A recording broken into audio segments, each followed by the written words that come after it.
back, ladies and gentlemen, to your favorite start of your weekend. Mine, the Barreto Boys, are here to recap this Sunday's slate of NFL football games. I am Dylan Barreto, Podcast Poppy. I am with Big Brother Stephen Barreto, the Sand Viper. Hello. Fuck's going on? And we are going to get right into it and start talking about the slate, starting with Sunday Night Football, Jets Bengals. Bills Bengals, not Jets Bengals. Bills Bengals. I'm sorry. Bills Bengals. Joe Burrow does that thing where he just owns the Bills. Well, it's time for the Bengals to start getting a roll and pick up some AFC wins because all their wins they swept the NFC West. That's all their wins. They have no AFC wins to build upon, so they gotta start winning some tiebreakers.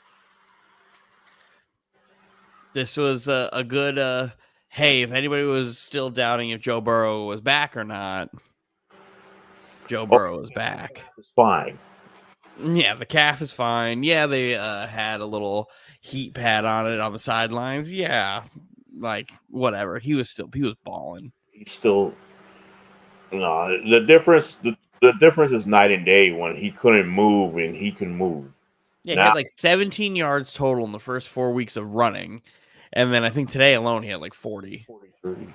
Yeah. At the time. Yes. Before sacks and all that get factored in. But no, he was moving. He was moving well. He was hitting his guys. He balled out. Shout out to Joe Burrow. I'm also incredibly biased towards Joe Burrow because I'm a big fan of Joe Burrow, but Joe Burrow is that guy.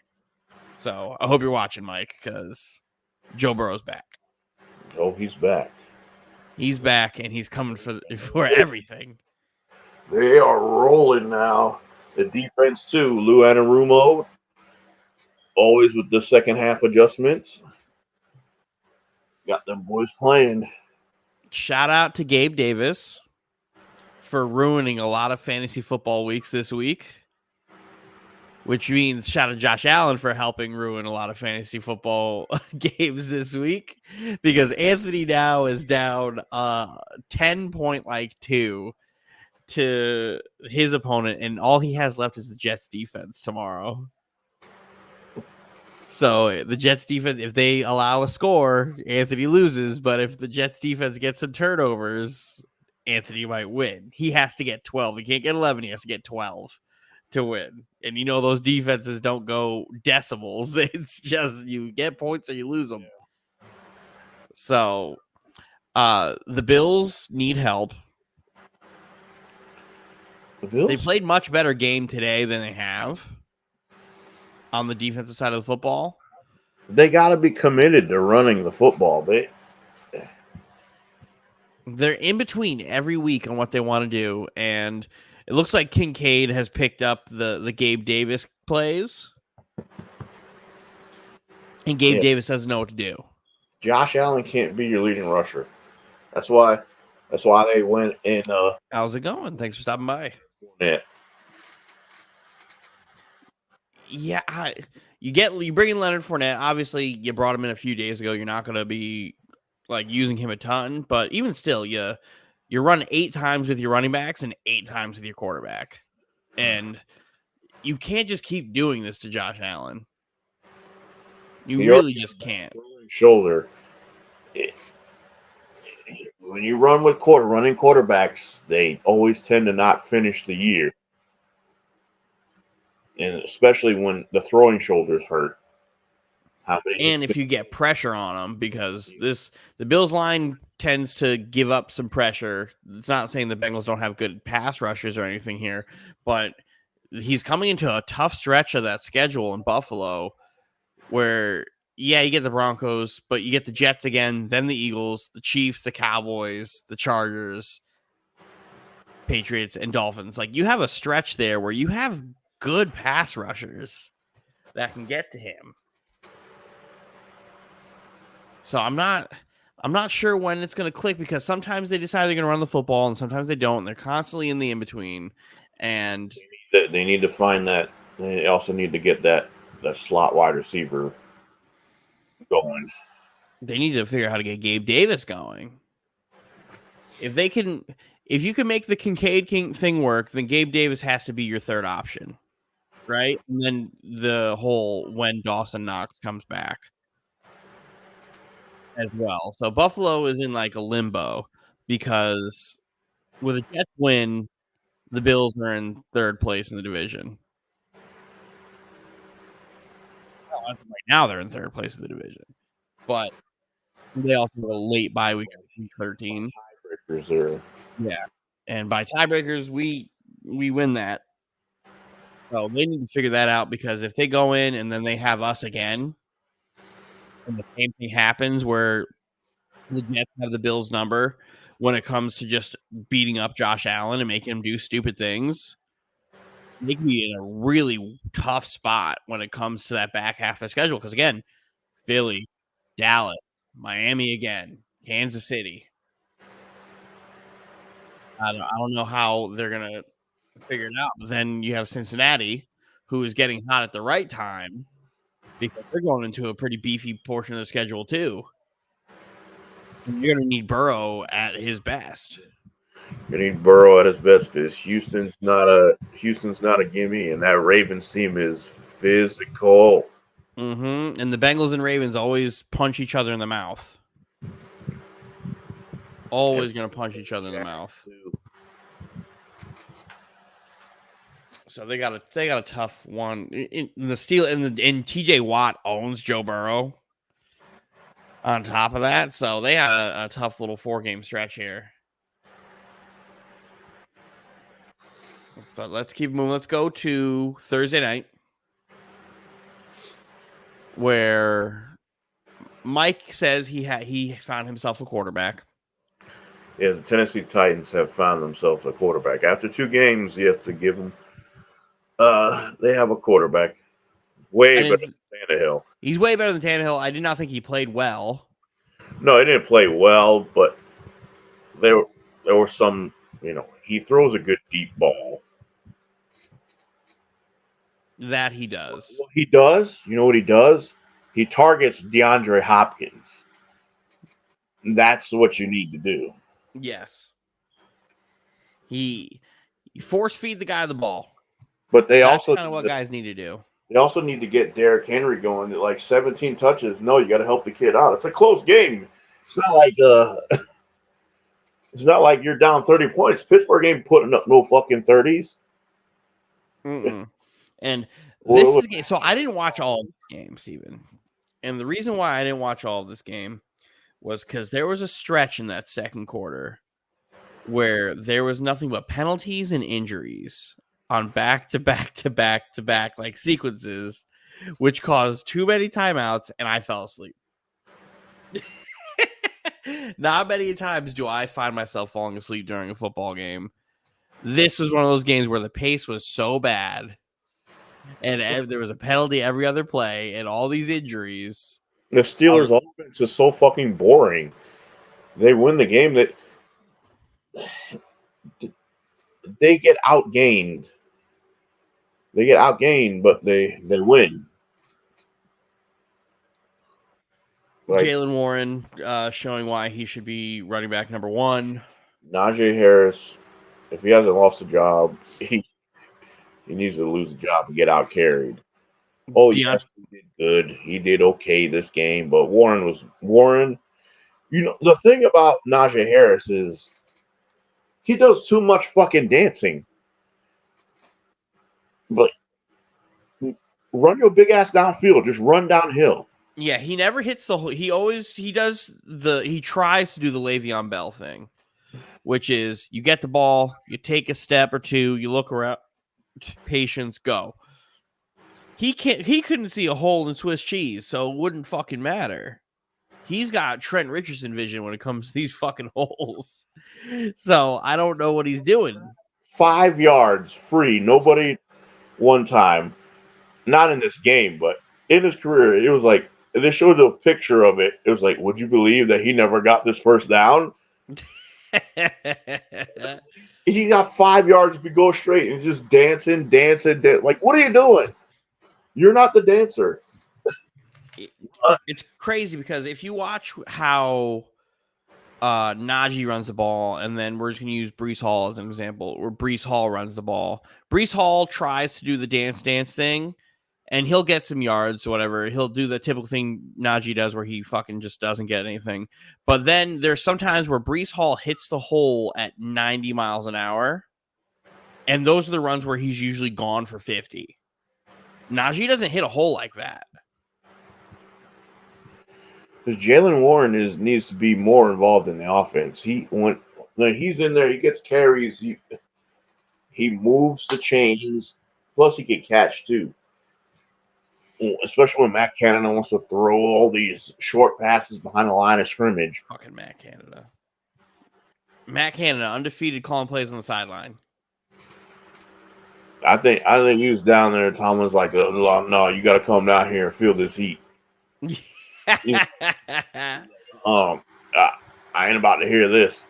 You got to hear the Fire Canada chants out on the field.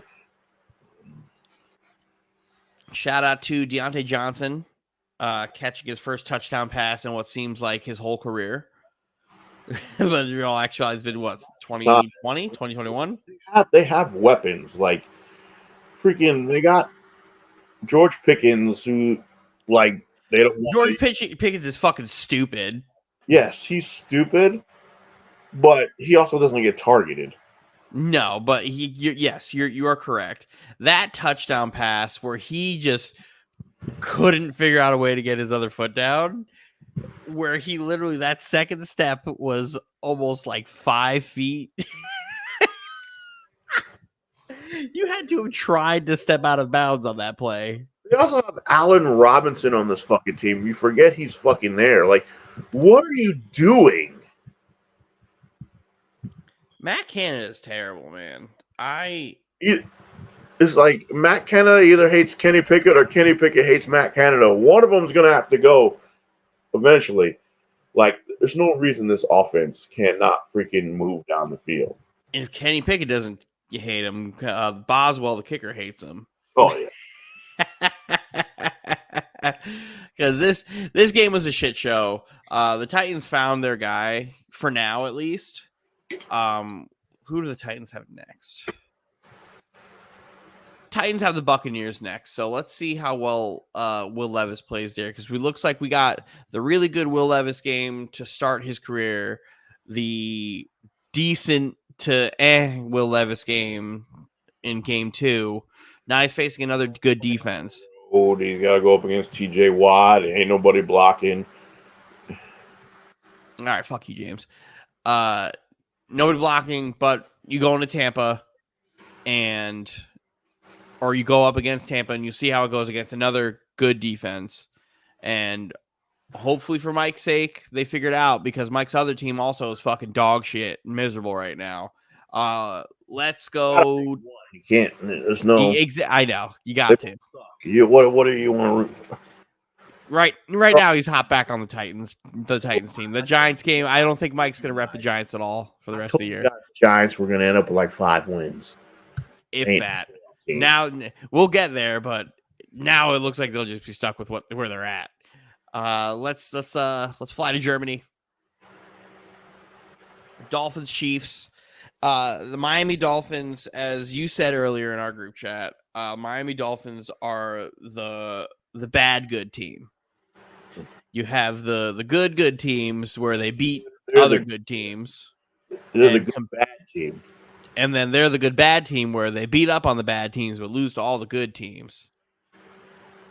For whatever reason, they play to their competition when they're a good team, but when they can out-talent you, they will blow you out. Because they took away Kelsey. They did a great job taking away Kelsey. They took Kelsey out this game. The Chiefs could not, or having a hard time outside of the first drive doing anything. Like, you can't do that. And Tyreek Hill fumbles. That fumble was the game changer because the Chiefs defense scored on that. They never scored again. It was all 21 in the first half.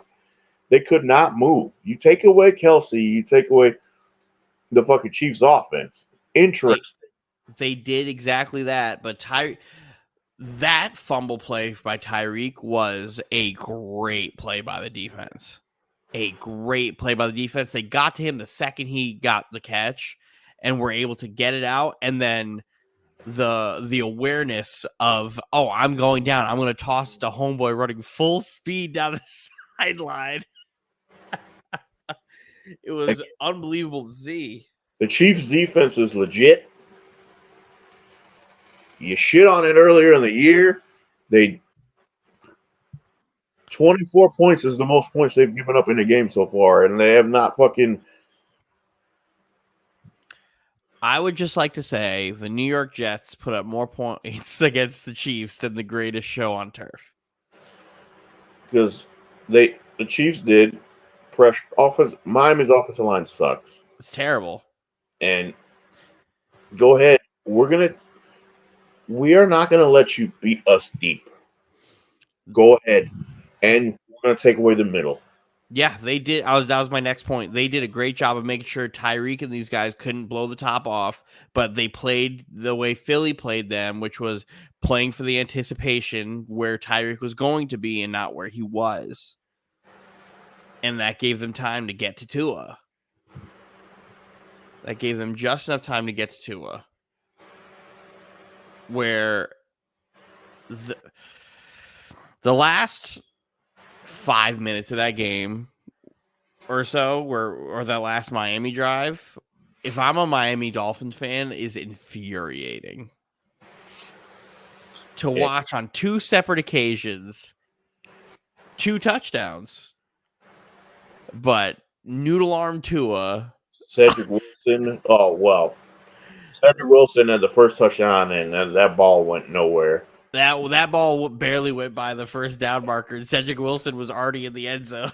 It wasn't a bad snap. Tua didn't catch the snap. No, that snap, Tua fucked that one up. Fuck the snap up. The snap. Tua saw the pressure and just couldn't do it. If he catches that snap, they have a touchdown too. It's like because Spagnuolo will do this. He will blitz. Especially on like third down, he's going to blitz. And Waddle was gone if Tua catches that snap. That's a nasty, nasty way to win or lose a football game. You can't lose like that. Those are demoralizing losses. The Dolphins, here's the thing. And the Dolphins got to Germany on Monday. So they had the fucking travel advantage. The Chiefs didn't get there till Friday. The Dolphins got a weird schedule here. So they're on their bye week, and then they play the Raiders, but then they also play the Jets on Black Friday. The thugged out Raiders, they're back. So they have the bye week, but then they go right into 2 games in 5 days. So that's crazy to me that they have that. They should win this game, no problem. They should win that game, but the new coach, new attitude. Everybody is happy. Yeah, we'll get to that game because there was a lot that I saw that I still was like, they're very lucky they're playing this shitty Giants team. But they got away with some. They got away with some there. Vikings, Falcons. Josh Dobbs is fucking good at football. Here's the thing. Josh Dobbs is an okay quarterback. Can we play a game? The bad teams at the bottom of the list, and ask if you would rather have Josh Dobbs than their quarterback. I'd rather have Josh Dobbs than Zach Wilson. Like, would you rather have? If you're New England, you take Josh Dobbs. Take Josh Dobbs. Josh Dobbs. Arizona had them. They're clearly tanking. And if Kyler Murray doesn't play next week, they have to be under investigation.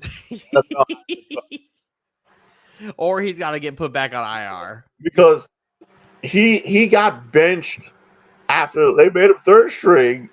Josh Dobbs They made him the third string quarterback after last week. Then they traded him. And if you go and play Arizona's, that quarterback that played for Arizona today was terrible. Even if he's a rookie. Oh my God. You're clearly trying to tank.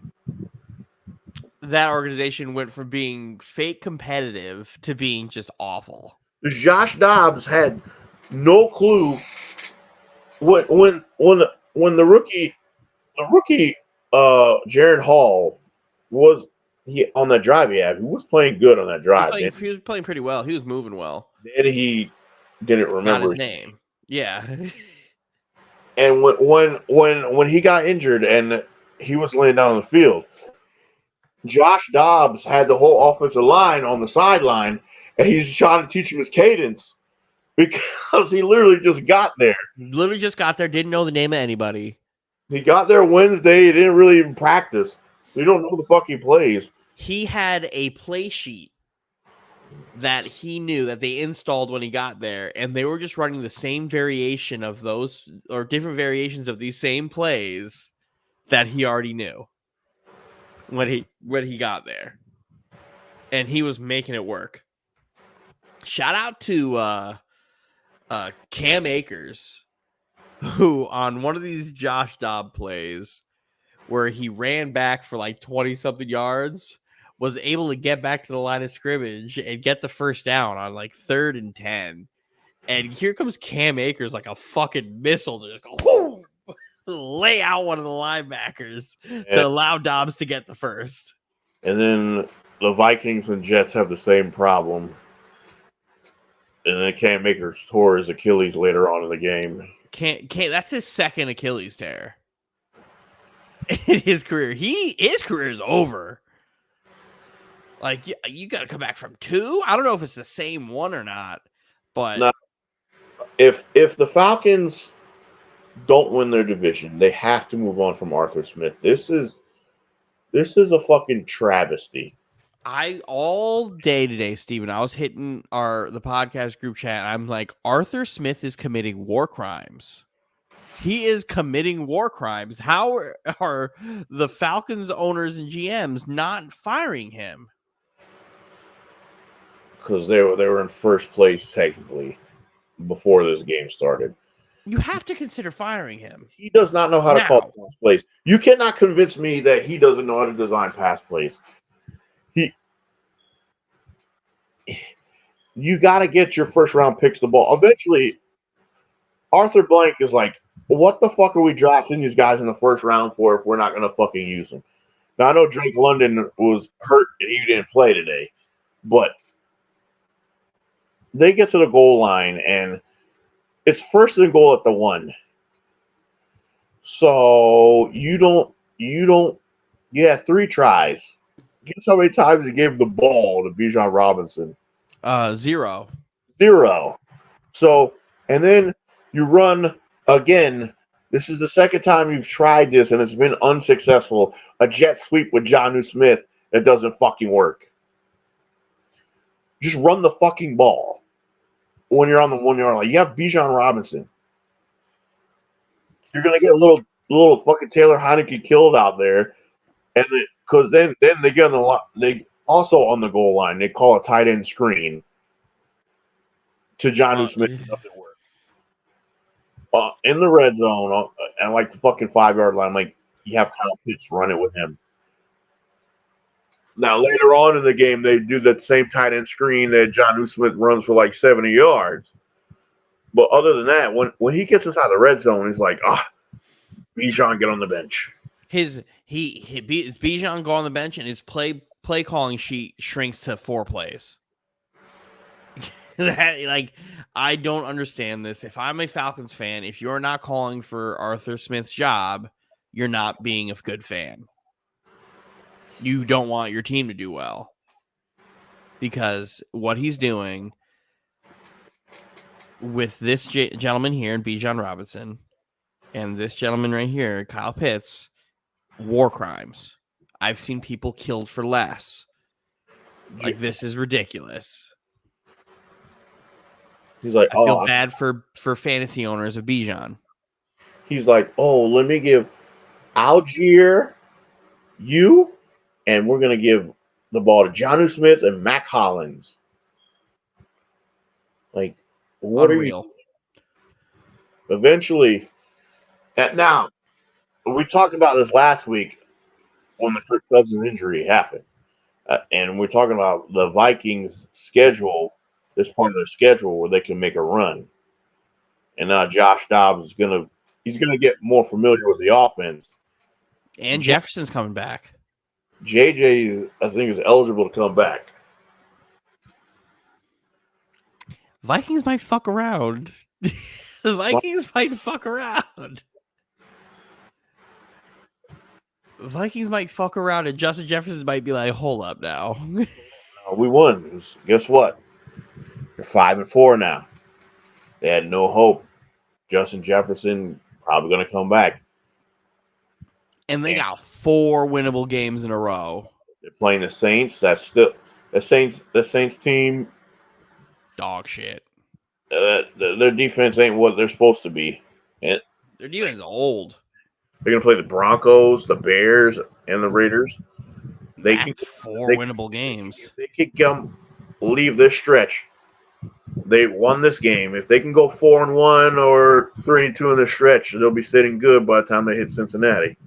Then it's really, at that point, you just got to beat the Packers, and you might be in. And if you could force a split with the Lions, because if you win all 4 and then you beat the Packers, you're almost guaranteed a spot.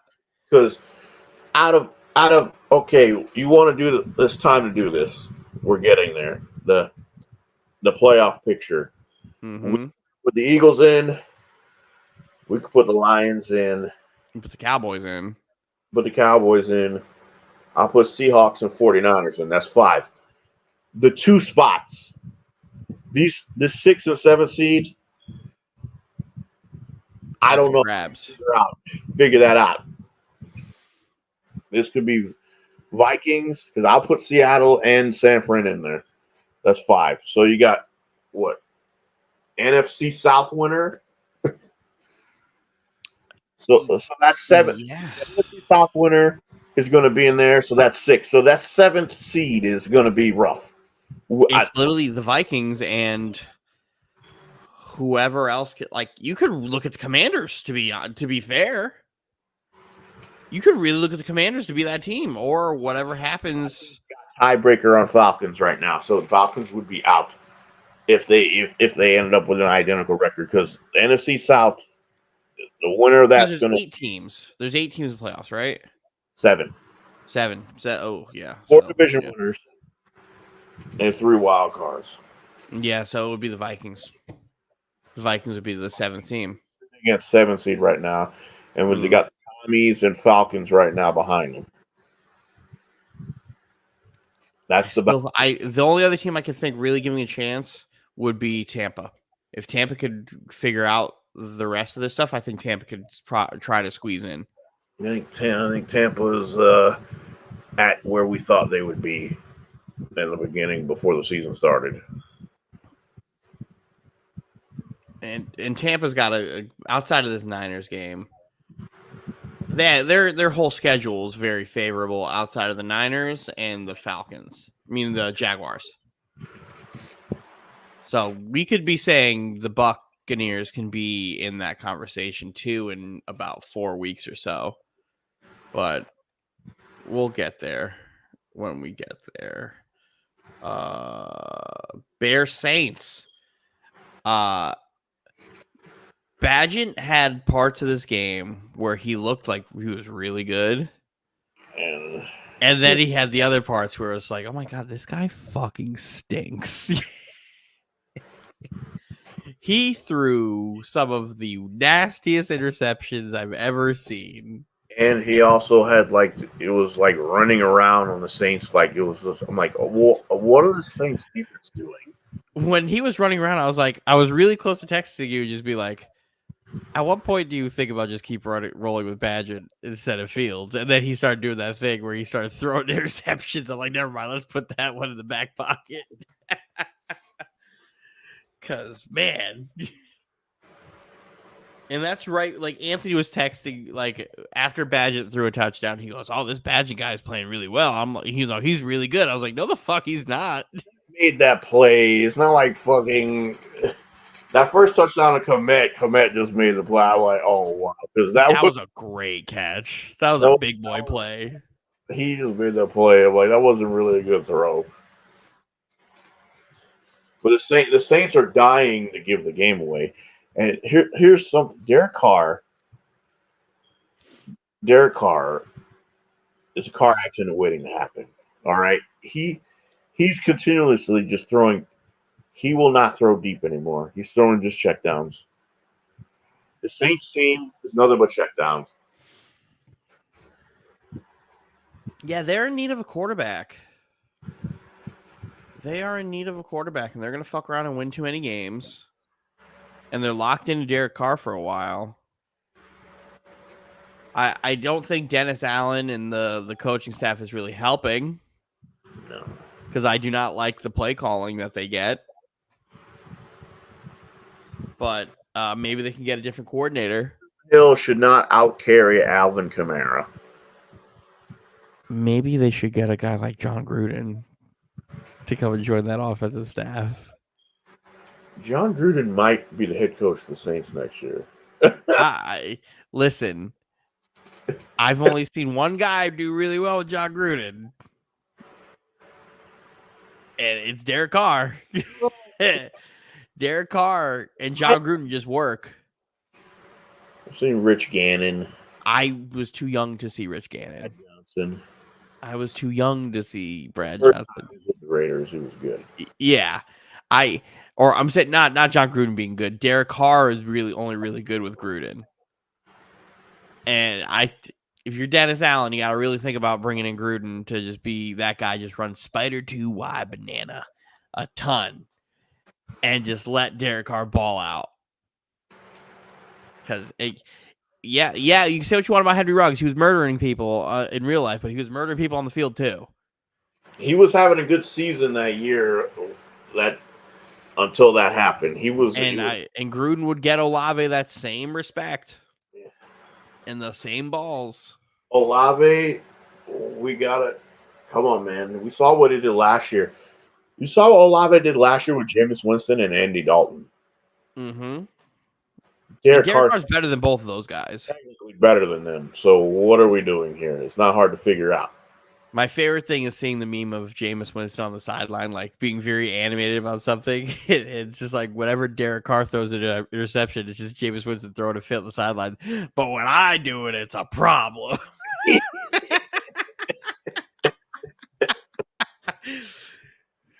Both these teams stink. The Bears are going to have the number 1 and 2 pick because the fucking Panthers are dog shit. That game, I don't even want to talk about the Bears stink. Rams, Packers. Aaron Jones got off his leash a little bit today.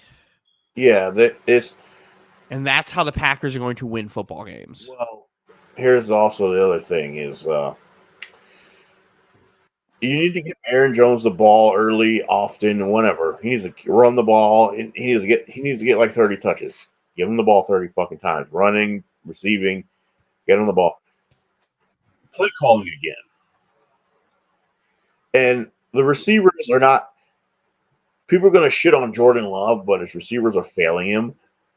I seen there was a play today where he threw the ball to the receiver. The receiver caught the ball, got the first down, and then fumbled it. Nobody – ground caused the fumble, but nobody touched him. Goes right to the other team. I'm like – and then they're literally trying to fucking if the Rams had a fucking Matt Stafford, they probably would have won this game. Probably. They would have absolutely won this game. Brett Rippon is dog shit. He could not get the ball to Cup or fucking Puka.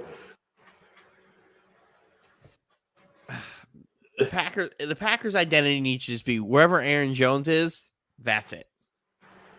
That's the identity here. It's also bad play calling. Like he's Matt LaFleur, Aaron Rodgers. When you have a quarterback, it covers up a lot of bad coaching.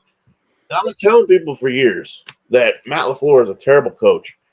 And Aaron Rodgers, Mike McCarthy was Aaron Rodgers' coach. Aaron Rodgers had it made him look good. He go, they won a Super Bowl, fine. But Mike McCarthy at the end was terrible, and Aaron Rodgers was just bailing him out. McCarthy's offense didn't evolve with what the NFL was doing.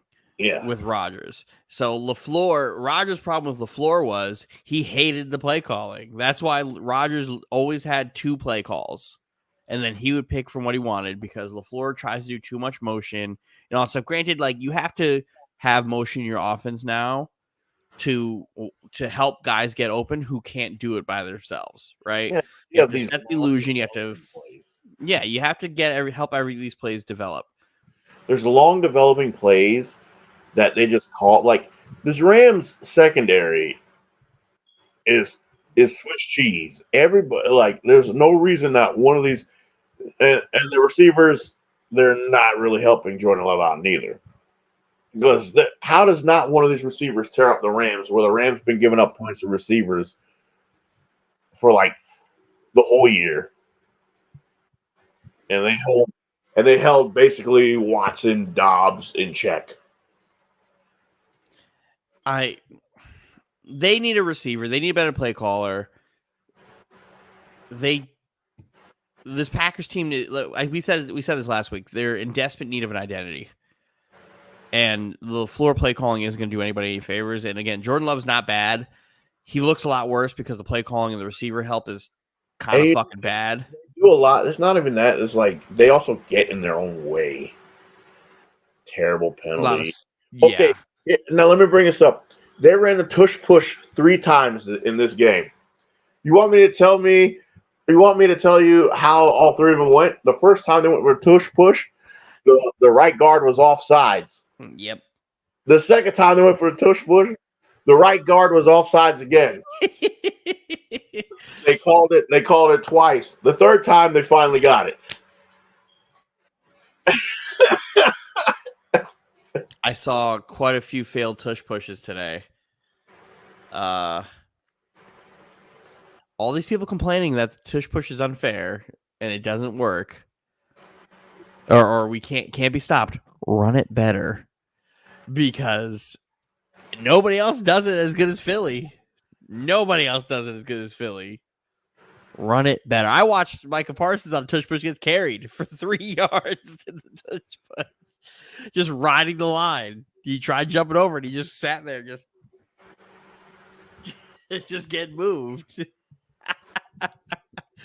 Let's go to my favorite part of today. Patriots lose to the Commanders 20-17. Sam Howell with a 325-yard 1 touchdown performance. McCorkle stinks. We love it. You know what they said on Sam Howell was reincarnated Jameis Winston. They're like he has like throw for like 300 yards. They have an amazing throw for a touchdown, and then he just throws the worst interception. Is like you just can't stop watching. You want to see how it's going to end. Like I pray Jameis Winston gets to play football. I just pray it's not for my team, because Jameis Winston is such a roller coaster of emotions that if I'm rooting for Jameis Winston, I'm going to have a stroke by the end of the game. The Sam Howell, he'll like that interception he threw. I don't know what the fuck. He threw it. I'm like, he threw it. There was no fucking Washington receiver in sight. There was 4 Patriots defenders there, and he threw that shit. I'm like, what the fuck? I'm like, yeah, I think he might be coming to an end. And then later on in the game, he throws that touchdown. And I'm like, that is a terrible throw. There's 2 receivers in the area. He's running the same route, mind you. They are both running skinny posts. I'm like, who fucked that up? I'm like, one of them was open, one of them was not. Bailed it out. I'm like, oh my god, this is gonna be terrible. When I saw that touchdown, I was just like, who is that supposed to go to? Because there's no way he thought that ball was going where it was going. He got bailed out. I don't think it was supposed to go to him. You ran a bunch formation, and one of them had to have forgotten the route they were running because they ran the same route. You can't be in the bunch on the left side and both the receivers in the bunch run the same route. both ran skinny posts, and was it Dotson beat his guy, and I don't remember who the other receiver was. It might have been Brown, who didn't beat his guy. He was still step for step with the defender. It's just Dotson had the step. His defender, then his defender, the safety that was over the top of him, is running towards Dotson because he's right in the same area. I'm like, oh my god, he's in the city. So we got Brown, Dotson, the Brown's corner. Dotson's like 2 feet away from his corner, and the safety's over the top, but shading Brown. So he wasn't there to cover Dotson fast enough. So by the time the ball got to Dotson, he just ran past the safety who finally made it there. Yeah, Dotson stuck his hands out and took it away, and that's how you got the freaking touchdown. Unbelievable. It's their defense, and since they traded away 2 of their defensive ends, it just gets worse. But the problem is when their defensive ends were there, they weren't doing anything. For them, though, they were playing Mac Jones, which you didn't really need them to beat the Patriots. Shout out to Ramondre Stevenson. We saw one big run that got everything. Is everything I was saying with the Patriots. Like, if they should just go through Ramondre Stevenson, they will win 9 games or so. If they just do typical bad quarterback 101, which is run the football, play action, play defense. Robert Kraft and his son is like, we're not good enough. You can see them. You can read their lips. You're like, we're not good enough. We're not good enough. The Patriots are the worst team in the AFC. They already have terrible fucking wide receivers, and then they go in and bring in Jalen Reagor. I'm like, Jalen Reagor was a great DB today. He was a great DB today because he single-handedly stopped another interception. You like to see Mac Jones out there, who's fucking playing terrible, yell at the players to do something when you're the one who's fucking up. And every time he does something bad, he was like the same thing with him. The Patriots, you're the worst team in the AFC. Congratulations. Now, can you be? It doesn't exist. Can you it be? Never has. Well, this is a quarterback draft. I hope you Patriot fans enjoy Spencer Rattler. I was about to say you're probably going to draft. Even if Bill gets the top 2 pick, he's going to take Spencer Rattler. Spencer Rattler. Patriots suck. Nothing brings me more joy than the Patriots being fucking god awful. Ravens, Seahawks. The Ravens are the best team in football. The best team in football, and nobody can change my mind. Physical team in football. They punch everybody in the mouth. 18-1 against the NFC with Lamar Jackson.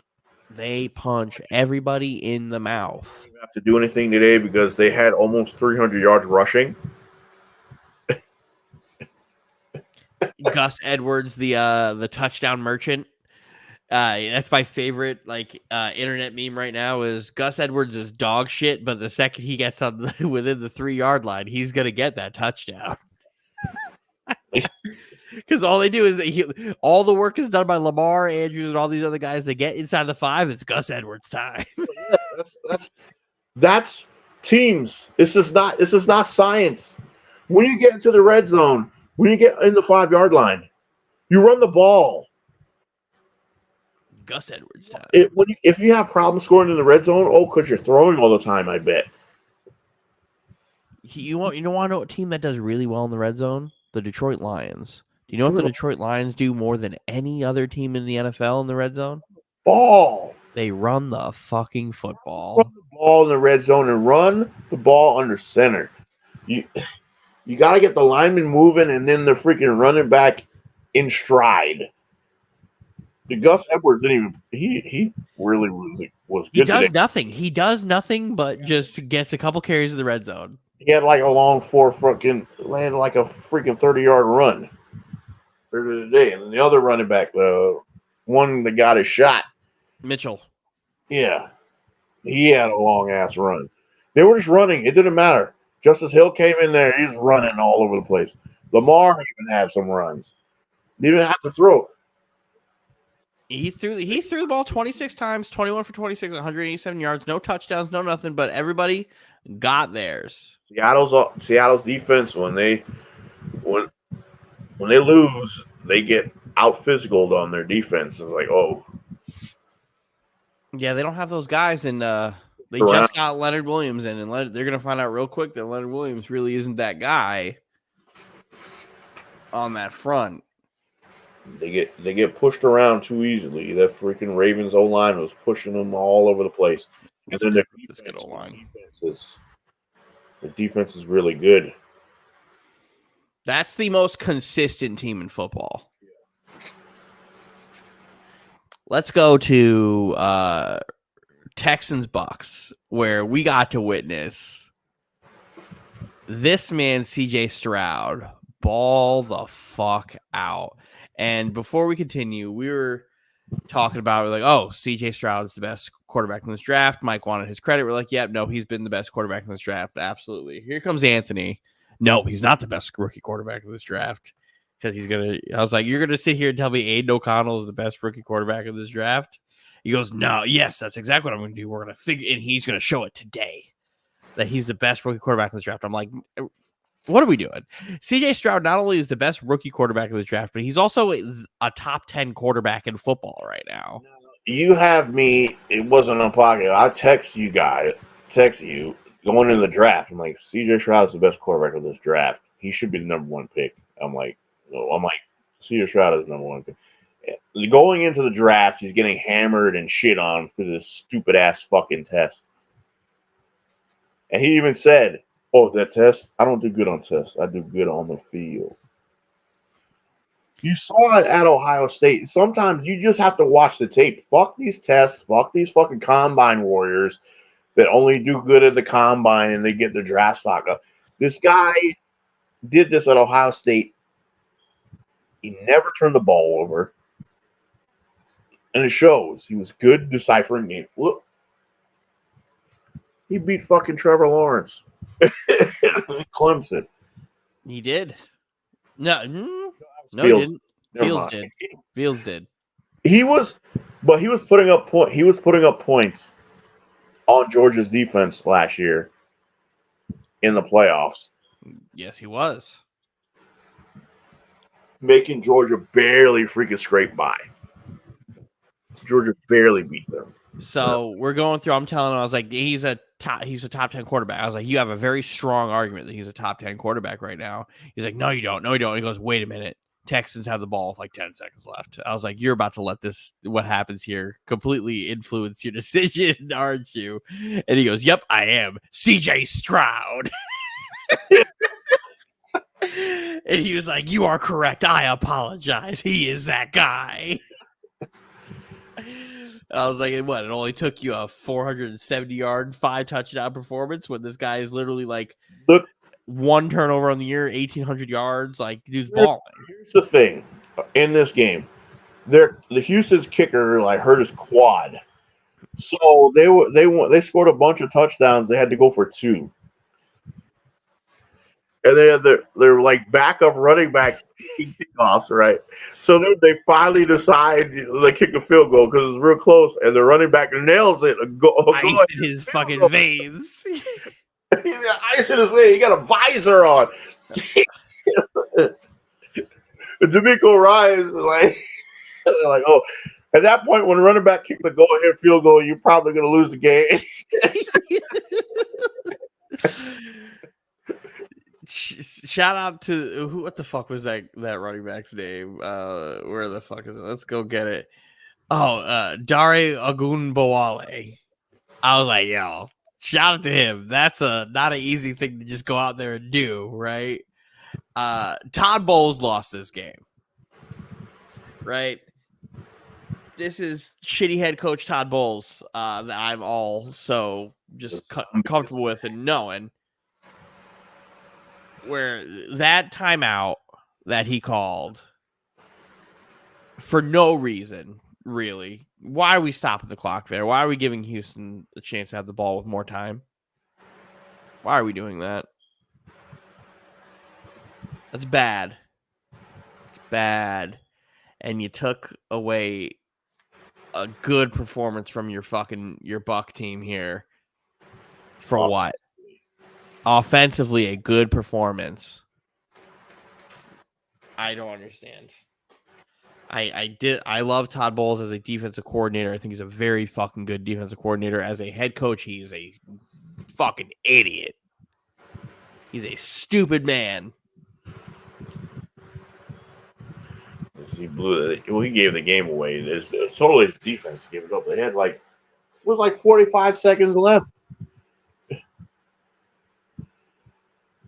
It's a damn shame. Stop. It's a rookie quarterback.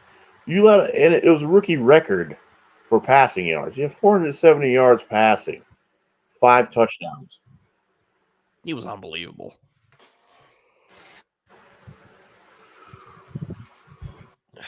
Browns Cardinals for the blowout of the day, 27-0. This Clayton Tune kid's ass.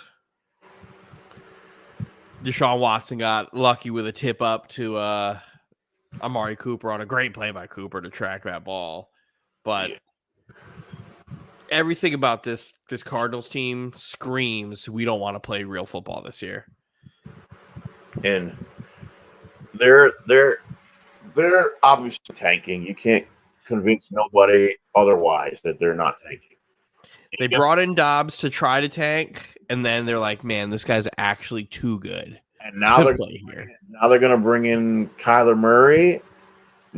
Bringing in Kyler Murray, knowing that Modern Warfare is coming out. Call of Duty is coming out. You know he doesn't win when Call of Duty is out. They know what they're doing in Arizona. They know what they're doing. Because then they're going to use this as an excuse to try to get out of his contract and make it work. You guys aren't slick over there in Arizona. We see you. No, we see what you're doing. We see what you're doing. Roger Goodell, if you're watching, and we know that you are, investigate them. Investigate the Arizona. Take away their draft pick. You couldn't. Come on, man. That guy had no business playing today. He kept Kyler out for another week. He's ready. Bryce Young stinks. Bryce Young is making throws he got away with in college. Bryce Young, the best thing I heard today, I said to the group chat, was Bryce Young being called Black Wilson. And just in comparison to Zach Wilson to Black Wilson was so fucking funny. Because Bryce Young was just giving that ball away today. You take it. You know what? You already took one to the house. I'm going to give you another one. You're just giving that shit away. And Gardner Minshew, who also didn't play a great game, just there's like, all right, cool, take it. The Panthers would have the number 1 pick, right? Because they beat the Texans, but that's not an NFC win. So technically, the Cardinals would have the 2nd pick right now. So the Bears have the 1st pick right now.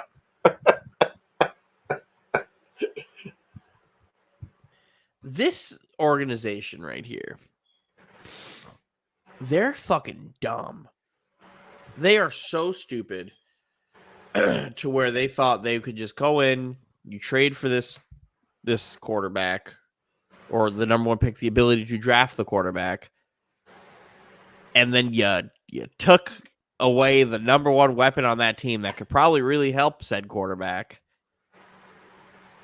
And then you take this year's draft pick that is also a bad pick and send it to that team. Chicago's about to have this revamped rebuild. We're going to have fucking Caleb Williams and Marvin Harrison Jr. And it's just going to be an electric factory. Well, that was the only way.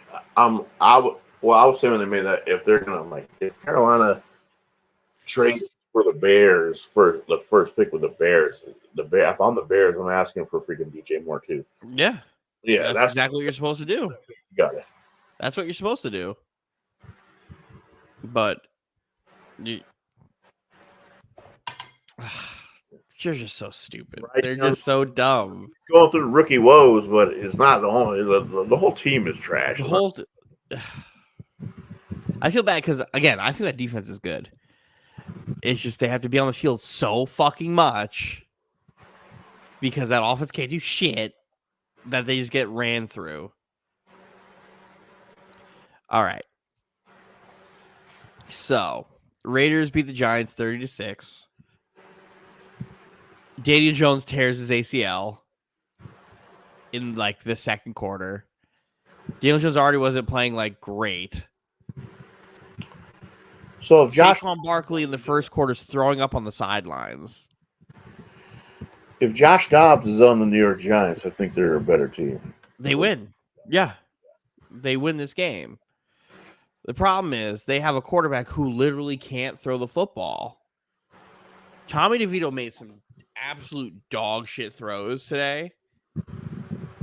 And I'm just sitting here, I'm like, why couldn't he throw against us? Why did Dable not let him throw against us?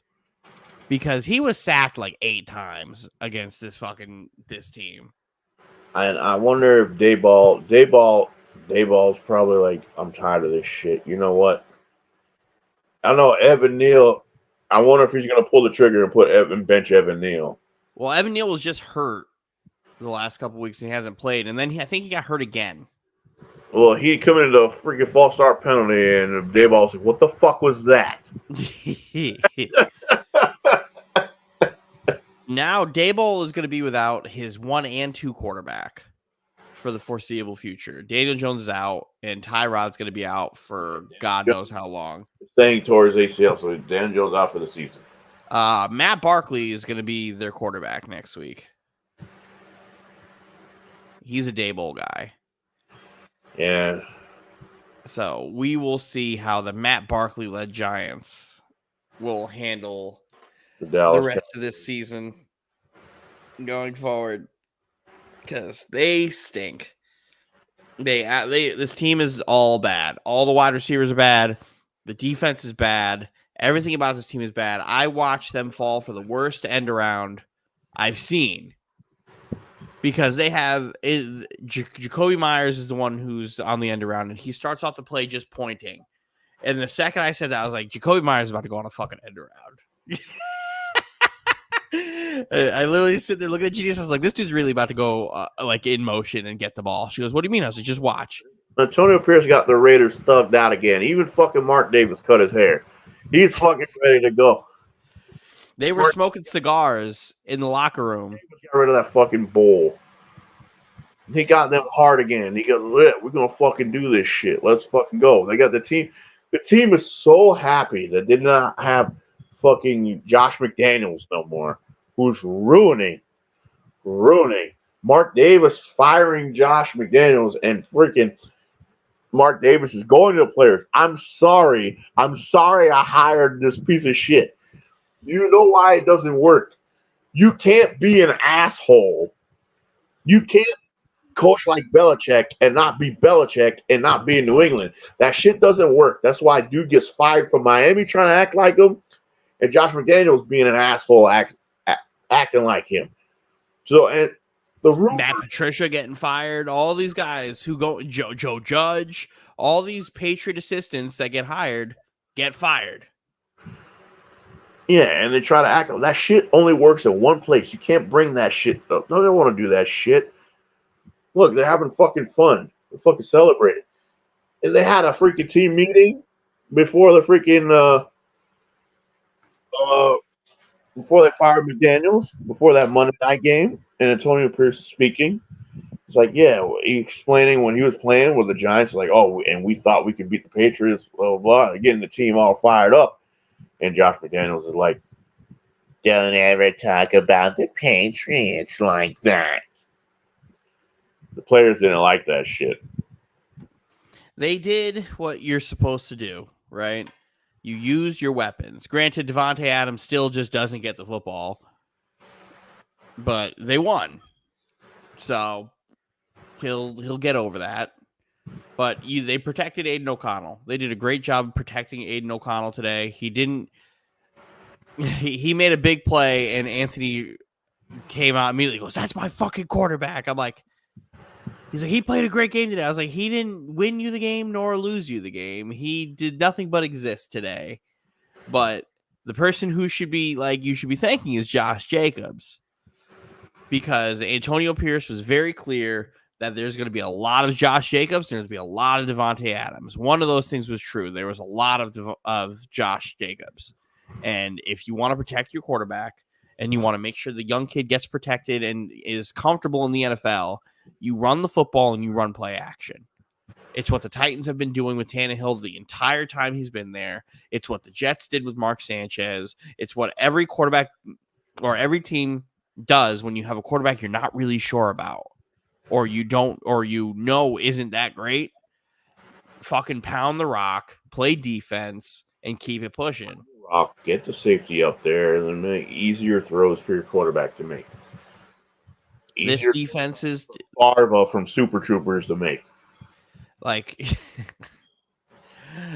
granted, this was the Giants, and there's a few things that you could have gotten away with today. Yeah, you can get away with that. What are you going to get away with in your next week against the Jets? Let's see you do that. I don't think so. I don't think so either, because the Jets are going to take away that option at wide receiver.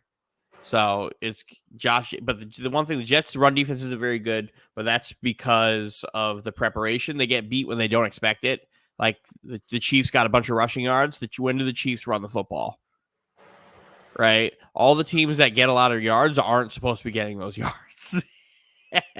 But then you go in the last two games, the fucking Jets play, the number one rushing attack in football in Philly. Game goes, yeah, he had 100 yards, but Saquon also had like 46 carries. He had like 46 carries. So it's like, okay, stop the run if he's got 100 yards and fucking 40 carries. Yeah, that's a good average. He averaged 3.5 yards per carry. Like, we stop the run there, and then you stop Philly, the best running football team in football, 85 under 85. When the Jets make that part of the game plan, then they do a good job of it. So early on, it looks a certain way, but that's not really how it is. They just over pursue on the pass because, again, it's the passing league. Going tomorrow against the Chargers, you're going to see more of a focus on Eckler because it's just going to be Keenan Allen. So they're going to focus a lot on the run game and taking out the running back. So we'll see how that fares, because Jets win tomorrow, second place. But then you go and start preparing for Vegas, and it's going to be, do not let them think they have this juice, because that defense really isn't that good. It just played against a shitty fucking Giant team. But Max Crosby's that guy. So I will give credit where credit's due. But smoking cigars after a win against a practice squad quarterback is crazy to me.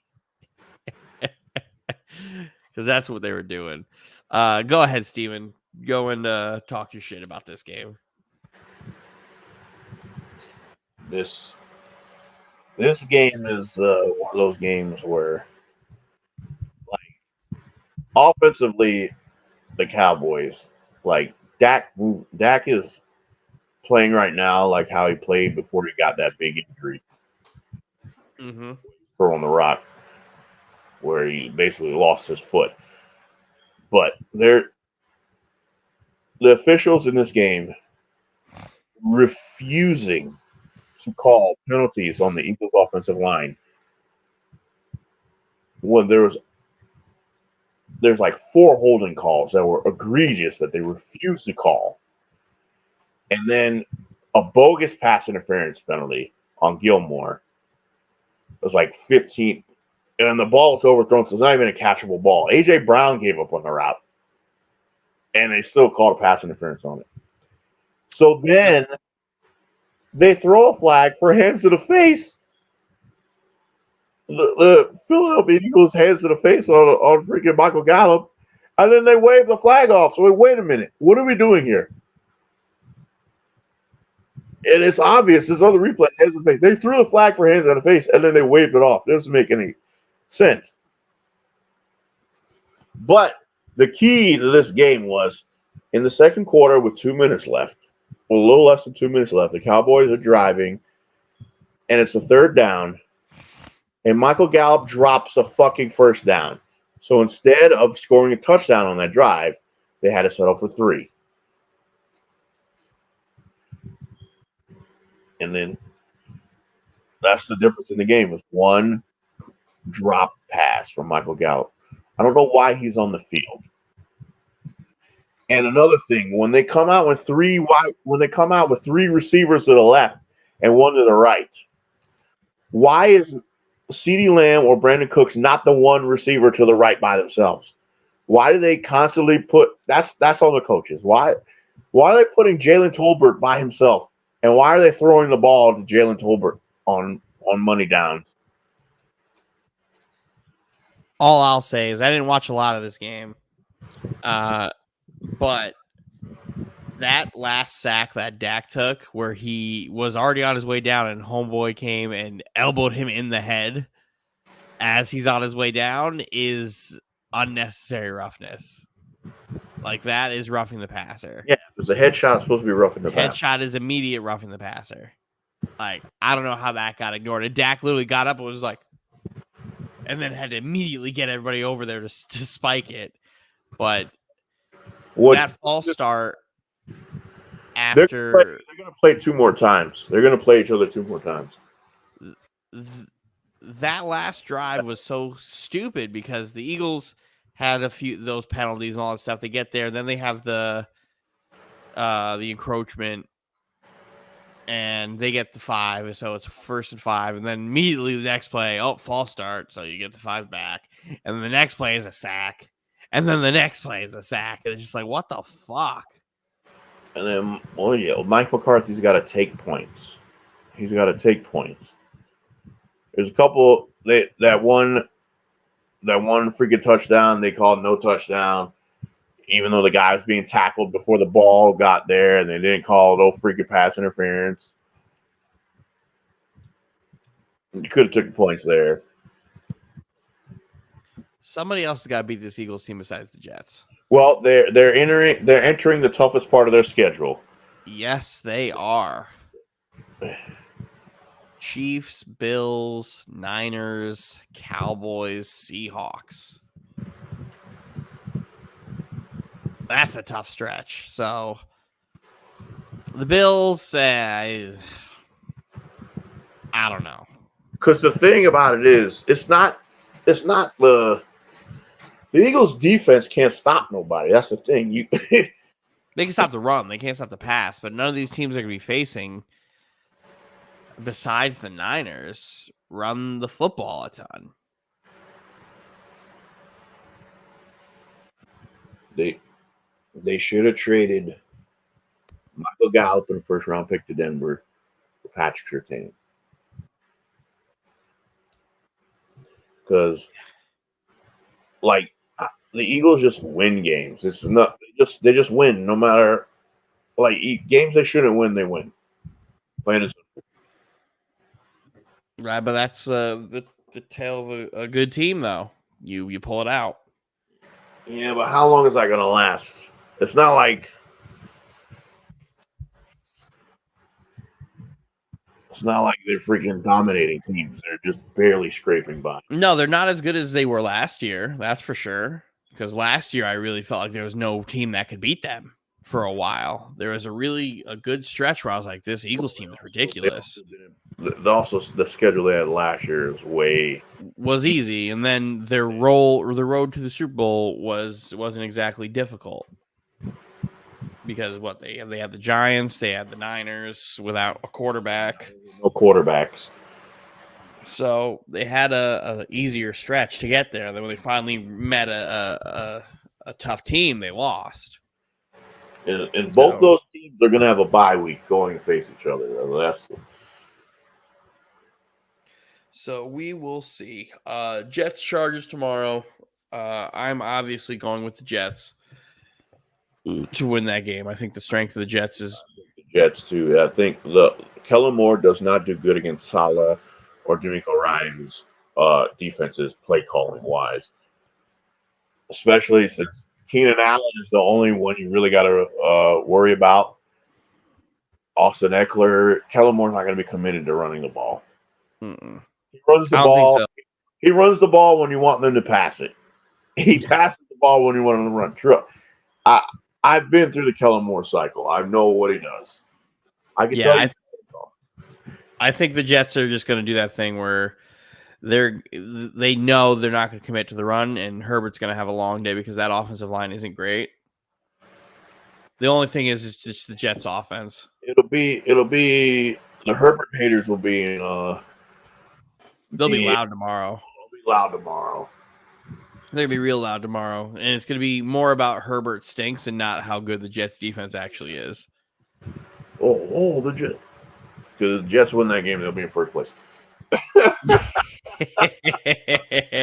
that's not a conversation people are ready to have. A Zach Wilson led Jet team is here winning games in spite of Zach. The tiebreakers. This AFC playoff picture is a lot different than the NFC playoff picture, where you're trying to figure out who's going to get that last seed. This one is who's going to get any of this.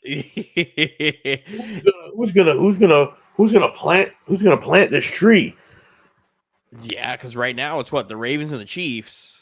The Chiefs are number one seed right now because of the conference record wise. They have a better conference record. They only lost one conference. Mm-hmm. So that same thing with Miami. They only had one conference loss going into that game. That's what that game was for the number one seed. So I believe do the Ravens and the Chiefs play? Then they'll have another. Do the Ravens and the Chiefs play? No. They do not. So the Chiefs gotta keep winning because the Ravens come with that pressure. Because the back half of that schedule for the Chiefs. Do they play the Bills and the Bengals still? Yes. And the Ravens already beat the Bengals once, right? So they only got the Bengals one time, but the Ravens, you got San Fran on there. Yeah, the Chiefs still have all their divisional games. Watch out for the Jaguars, the quiet Jacksonville Jaguars with their defense that leads the league in forcing turnovers. And nobody's talking about it. Nobody wants to talk about it. No, we want to talk about who do the Jags got next? They got San Fran next.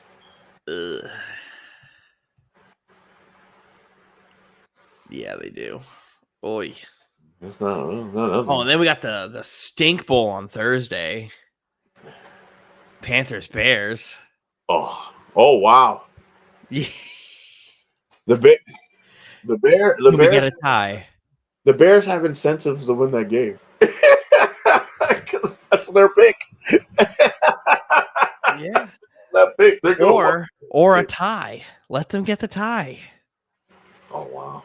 Let's play for a tie. That way we stay 1-2. All right. That's a wrap for this week. Thank you all for coming by. Thank you for stopping by. Thank you for hanging around. Appreciate you. I am Dylan Barreto. I am Podcast Poppy. I've been with Steven Barreto, the Sand Viper. We will see you next week. Take care. We'll just end the stream.